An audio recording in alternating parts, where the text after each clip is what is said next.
Welcome back for another deep dive. This time, we're going to be looking at quantum computing. Okay. More specifically, the idea of quantum supremacy. You know, this idea that quantum computers are going to just blow classical computers out of the water in terms of performance. Yeah, it's definitely a captivating concept. But I think, the reality of quantum supremacy is a little more nuanced than just quantum computers being faster. So not like a straight victory for quantum computers then? Not exactly, no. The term quantum supremacy itself was actually defined by physicist John Preskill, and he characterized it as the point where a quantum computer can perform a task that is just fundamentally impossible for any classical computer to do. That's a pretty high bar to reach. It is, yeah. It really highlights the immense potential of quantum computing and the sort of ambition that's fueling research in this field. It's also really important to note that this concept of quantum supremacy carries a lot of weight for, tech companies that are heavily invested in quantum computing, because achieving this supremacy is seen as a major milestone. Oh, for sure. Yeah. It's like the holy grail of this whole endeavor. Yeah. So how do these quantum computers actually differ from, the computers that we use every day? What gives them this theoretical edge?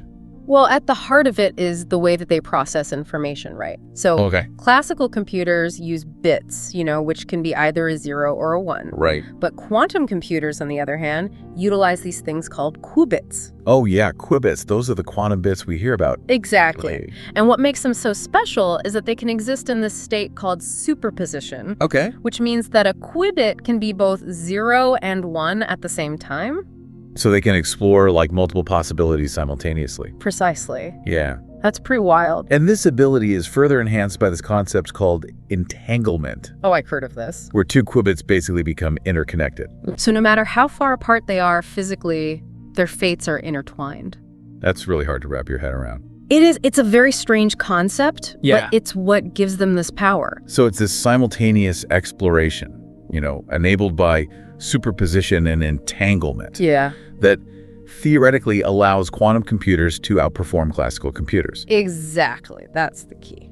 Okay, so have we actually seen this quantum supremacy in action? Are there any real world examples of this? Well, there have been some pretty notable claims. For example, back in 2019, Google made headlines when they claimed that their 54-qubit processor called Sycamore had achieved quantum supremacy. Okay, and their experiment was do what exactly? What was it? So they designed an experiment that involved a very specific type of random sampling calculation. Right. And they estimated that it would take the most powerful supercomputer at the time, something like 10,000 years, to simulate this specific calculation. But their quantum processor completed the task in a matter of minutes. So that sounds like a clear win for quantum computing. It does sound that way, but the reality is that the definition of what's impossible for a classical computer is kind of slippery. What do you mean? Well, researchers like William Pfefferman, who's a computer scientist, have been developing really sophisticated classical algorithms that actually challenge these claims of quantum supremacy. So these algorithms are specifically designed to tackle these tasks that we're supposed to show quantum supremacy. They're kind of looking for ways to exploit the loopholes and find shortcuts.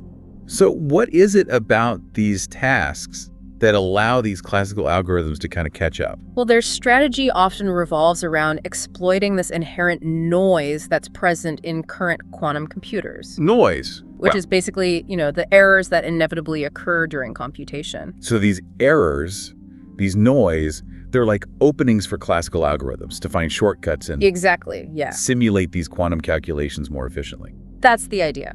Like, for instance, a team from the Chinese Academy of Sciences was actually able to simulate Google's 2019 experiment using a classical system in just a matter of hours. Really? They did have to sacrifice some accuracy for speed, but it really highlights just how much this competition is evolving. Right, so it's not like a settled thing. No, not at all. It seems like it's this constant back and forth with quantum computers pushing the boundaries and then classical computers kind of finding these clever ways to keep up. Yeah, I think that's a great way to put it. Okay. It's a very dynamic field, and, this dynamic is actually a good thing. Okay, how so? Well, it fuels innovation on both sides. Okay. Right? It's not just about one side winning, it's about pushing the limits. Yeah, pushing the limits of what's possible. Exactly. And William Pfefferman himself actually expressed this hope that as quantum computers continue to improve, that his classical algorithms will eventually not be able to keep up. Okay. And that would be a true sign of quantum advantage. So that would be like the real victory. Yeah, exactly. If the classical algorithms just can't keep up. Exactly. Okay, so if this quantum supremacy is proving to be a bit more complex than we initially thought. Right. What are the real goals for quantum computing right now? Like, where's the focus shifting to?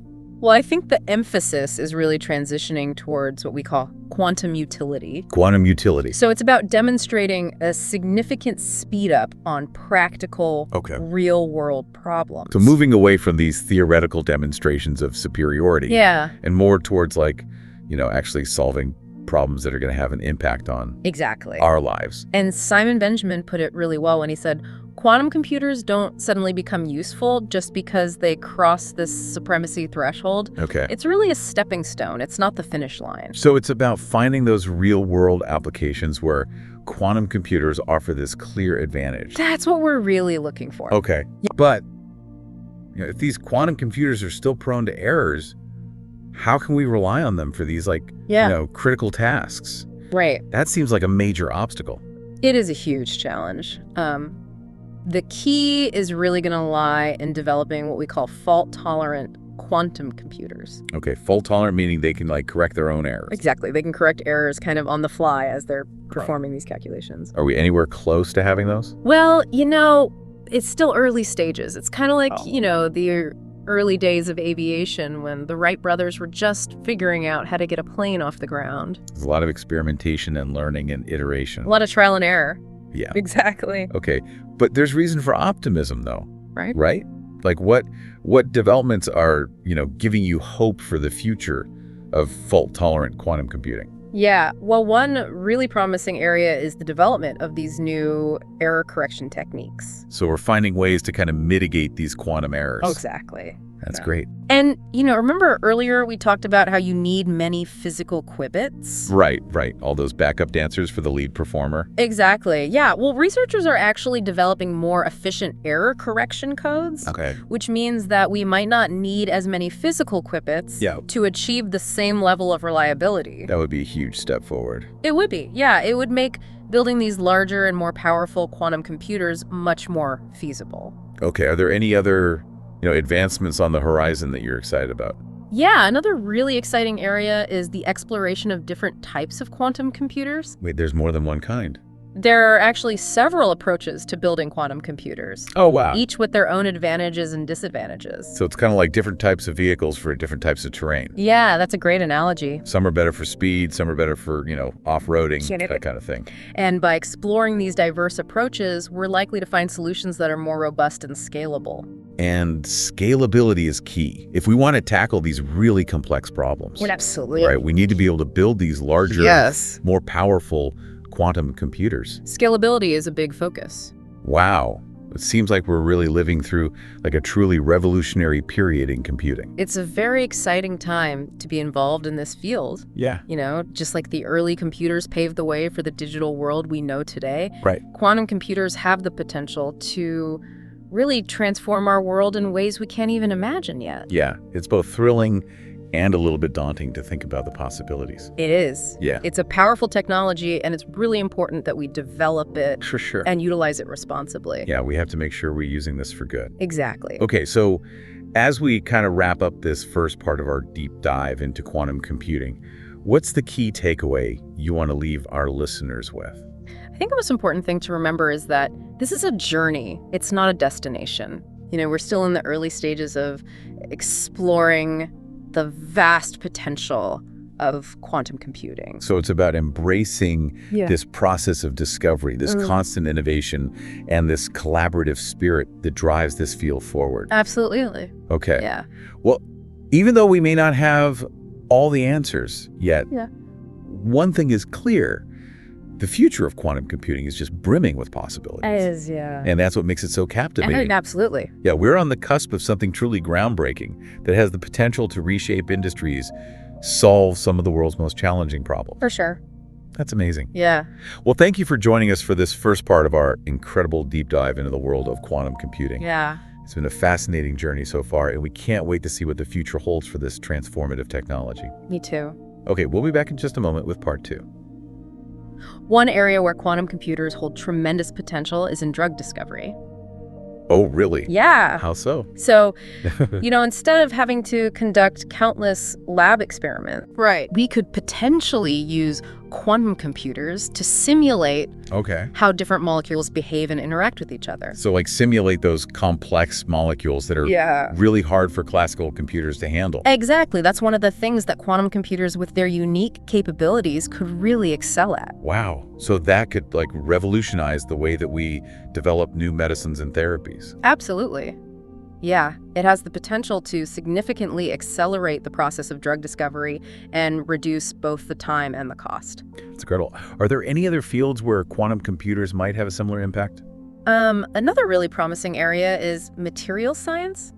Okay, so like designing new materials. Exactly. With specific properties. Yeah, with the help of quantum simulations, we could potentially understand and even manipulate materials at the atomic level. Wow. Which could lead to, the creation of materials with enhanced strength conductivity or other desirable characteristics. So that could have applications in like aerospace and energy and... Yeah, countless industries. Electronics. Aerospace, energy, electronics. That's amazing. Yeah. It's clear that quantum computers offer this enormous potential for, various fields. Mm-hmm.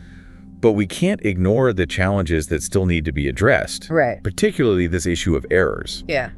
Right? How can we rely on these computers for these really critical tasks if they're prone to making mistakes? Yeah, that's a crucial question. And I think the key really lies in developing those fault-tolerant quantum computers. Right, the ones that can correct their own errors. Exactly, yeah. As they go. As they're performing calculations. Are we anywhere close to having those? Well, achieving fault tolerance is a really complex undertaking, but researchers are definitely making progress. It's like a work in progress. Yeah, it is. It's a bit like, the early days of aviation. Okay. When the Wright brothers were just figuring out how to get a plane off the ground. So lots of experimentation and iteration. So exactly, lots of trial and error. Okay, but there's reason for optimism though, right? Yeah. Like, what developments are giving you hope for the future of fault-tolerant quantum computing?